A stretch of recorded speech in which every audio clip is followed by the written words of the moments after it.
blog namdaba yang kuire nambinaba laitre ichanapi laitamina aduna isangdabaga adum namdre ngasidi ngambre yengena tawbuni mateng mateng namake khagalak ngambre yenge ai hauzi ai han maize kariba maiko needling do adu tawbuni adu dini ngasi se hydra facial tawba chakina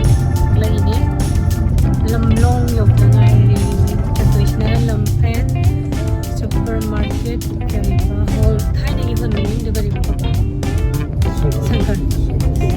Pabjigna kaino oi dai Tata police adugi hek manangta chatani sulake aya ai dise se dum tharaga leiri nang isi ta ise mati yampi na thabani taramoi atile huselam rong yore aduga yoram dai da mulake adu kai hore hydra facial to budo adu sulake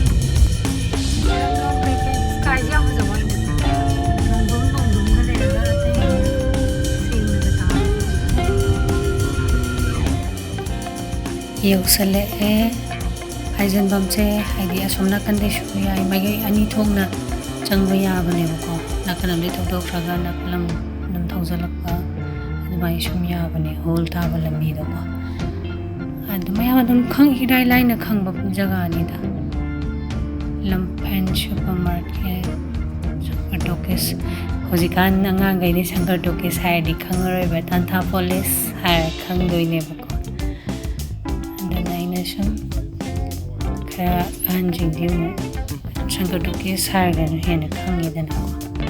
Adugini Yoreto Sinida Tanta Police Silere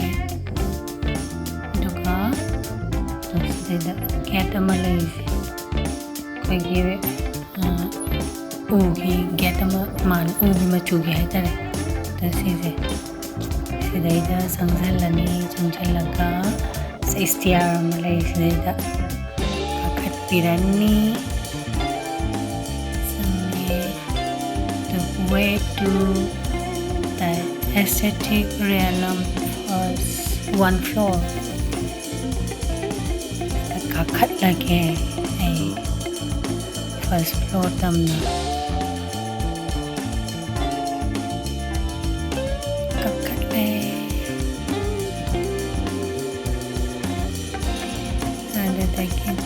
Misin mapanda sulay na wayaw na rami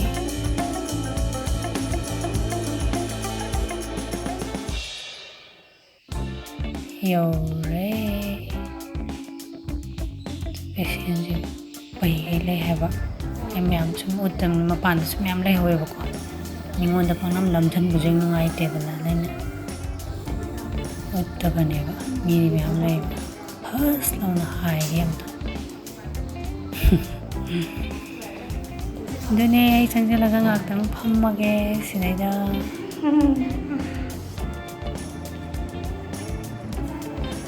ay si Hawaii sare panggi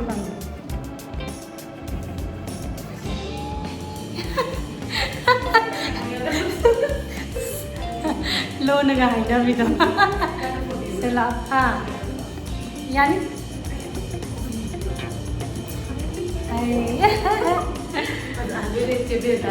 Pazan na yan. Adi, pazan ba ako rin ba rin? Ay, se, yawre, manudaw kamay. At occupation niya, mga Heroin,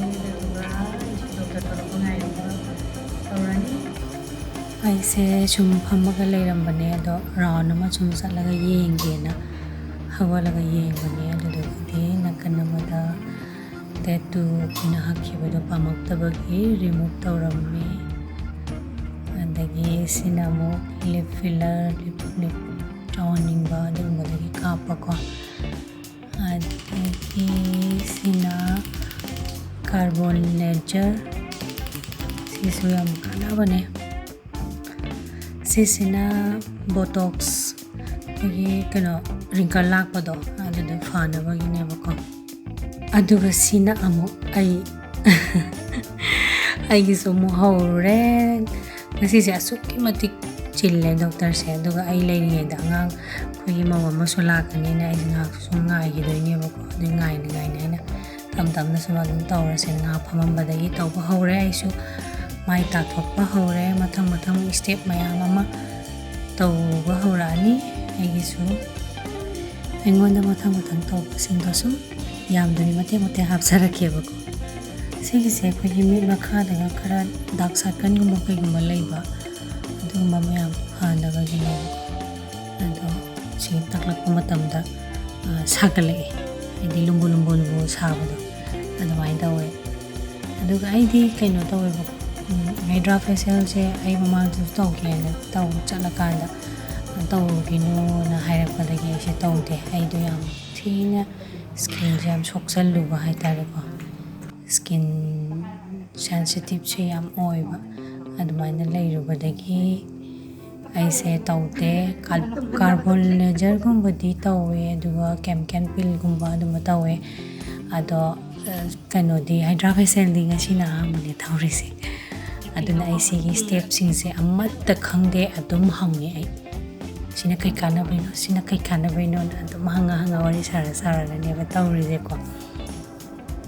aduga phai haibadi khangbani na tawbadi am tawningba aduga tawba yagidaba haitare haujina kitang phagalakpagi tawbanibako aduga aina sum video se haptarpa matamda aina di khangba nattabanina video se su mache nambanina aina samjalakpa matamda ahubada hapkadabada miyai hapsanba aroibada hapsanba adumba yarhomdaw malebako adugi damakta ngakpi mayam step to haidi magi treatment gi matungina si kulai sina step to leijaribanebako ada aina ona taina na hapamba yai ado si kapsalakpa singi tinungai aduga mai do ing lauragane nungai aduga simaga yam nungai ising da kamjalakpada adu yam nungai loisalakpagi matang yaure last step kaino collagen taibako sidaida loire asi setokani kangaga adagidi aina ngaiba maudo laaga doctor ga paminaraga magi treatment gi maka wari sanare adana ma se wayang nge adugi haidi noning bo wayang nge ba doctor ga koinge jima nga ba taraga nuaga adani wari sanabani nga magi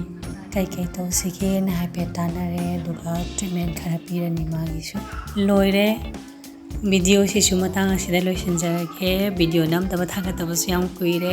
mathangi blog yam thuna purana ba su honage dadi kaina se me bye bye